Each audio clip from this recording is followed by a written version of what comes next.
বিসমিল্লাহির রহমানির রহিম। ফায়দা রান্নাঘরে আপনাদেরকে স্বাগতম।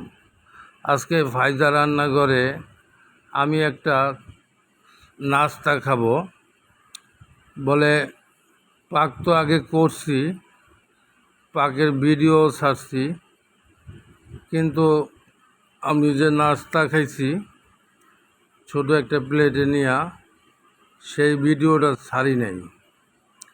এই জন্যে আপনারা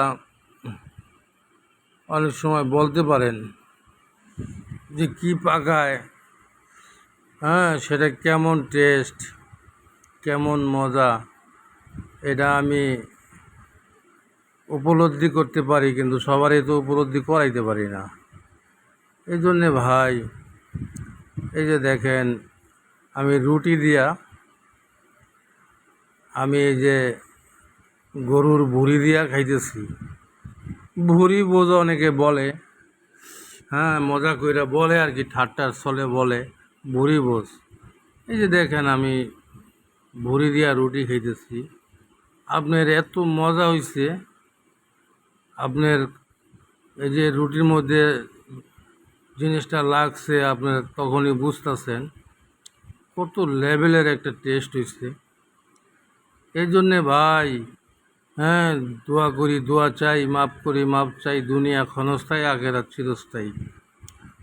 তো আপনাদেরকে কালকে বলছিলাম 5 শ্রেণীর মানুষকে আল্লাহ পাক, 7 শ্রেণীর মানুষকে আল্লাহ পাক জান্নাতের আরশের ছায়ায় জায়গা দিবে।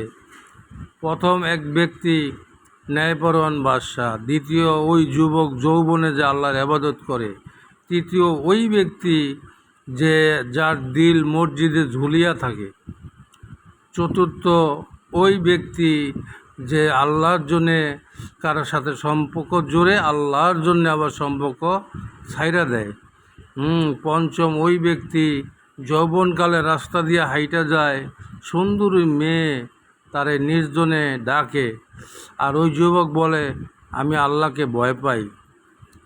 সপ্তম ওই ব্যক্তি, সপ্তম ওই ব্যক্তি যে ডাইন হাতে দান করলে বাম হাতে জানে না, সে 6 নম্বর ব্যক্তি। আর 7 নম্বর ব্যক্তি যে নির্জনে বসিয়া আল্লাহর জিকির করে, আল্লাহ পাকের জিকির করে। এই 7 শ্রেণীর লোককে আল্লাহ জাল্লা শানু, আল্লাহ তাবারক ওয়া তাআলা জান্নাতের ছায়াতলে জায়গা দিবে। ওই কঠিন সময়, বিপদের সময়, হাসরের সময়, মিজানের সময়, ওই পুলসরাতের সময় তার কোনো কষ্ট থাকবে না, দুঃখ থাকবে না, তার কোনো বেদনা থাকবে না। এই জন্যে ভাই আপনারা ফায়জা রান্নাঘরটা সাবস্ক্রাইব করেন, লাইক দিয়েন, শেয়ার দিয়েন, ফেসবুক পেজে দেওয়া শেয়ার দিয়েন, আর ইউটিউবে যারা দেখেন সাবস্ক্রাইব করেন, আর ইউটিউবে আপনাকে মতামত পেশ করেন। আর বেশি বেশি আপনাদের মতামতগুলো জানলে আমি পরবর্তী ভিডিও বানাইতে উৎসাহিত হই। এই জন্যে আপনারা ফায়জা রান্নাঘরের সাথে থাকেন, আর ফায়জা রান্নাঘরের পাক সম্বন্ধে আপনাদের মতামত জানায়েন, কী ধরনের পাক দেখতে চান সেটাও জানায়েন। এই জন্য আপনাদেরকে দোয়া, আবারও বলি, দোয়া করি, দোয়া চাই, মাপ করি, মাপ চাই, দুনিয়া ক্ষণস্থায়ী, আখেরাত চিরস্থায়ী। আসসালামু আলাইকুম রাহমাতুল্লাহি ওয়া বারাকাতুহু। হে মাগফিরাতুহু, হে আল্লাহ, দুনিয়ার সমস্ত মানুষকে আপনি দিনদার, ইমানদার, ফরেজগার বানায় দেন, দিনের সহি বুঝ দান করেন, দিনের বুঝ না দান করিয়া কাউকে মৃত্যু দান